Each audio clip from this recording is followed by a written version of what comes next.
For more on the conflict at the Gaza-Israel border, I'm joined now by Hamoud Salhi. He's a professor of political science at California State University. Why don't we begin there?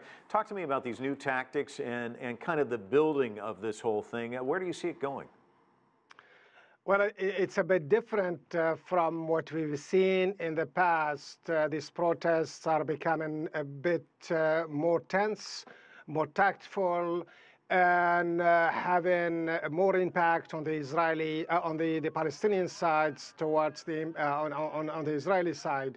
The ultimate, as your reporter said, is the 15th, where it's expected where about 1 million people going to show up. So this is a very, very important event because it is bringing back the Palestinian issue to the core issue of the Middle East conflict for a while. And we've seen this issue as marginalized.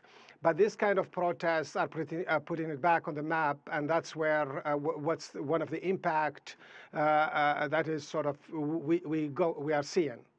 And what about the new tactics they're using, these kites, some of the other new elements that we're seeing that Stephanie reported on? What do you make of those? It's a way of sort of finding the minimum way or the least influential sort of weapons to attack, to undermine in this case, the plane, or to get some Israelis more busy with those kind of things. It goes with the idea of orchestrating peaceful demonstrations with a peaceful demonstration, and they are different from the past, and I think this shows the creativity of the protesters, and they seem to be very keen on having an impact on the Israeli, for example, flying zones, on the economy, and what relates to that. And you know, it's interesting, Hamas obviously urging these mass rallies. They want to continue to call attention to the blockade. It's been going on for weeks now. And of course, as you mentioned, it's moving up to this May 15th date. And one protester said today, if no solution happens by the 15th, we will continue the protest or we will die. Those are pretty strong words. Where do you see this thing going? I mean, does it just continue to build and build? We know that Hamas and Israel have been in 3 wars on the Gaza Strip since 2009. I mean, does it go to that extent? Does it just continue to escalate? I don't think we're heading towards a war. I think the Israelis will continue to contain the protest to ensure that it doesn't get out of hand. I think that's what they're doing.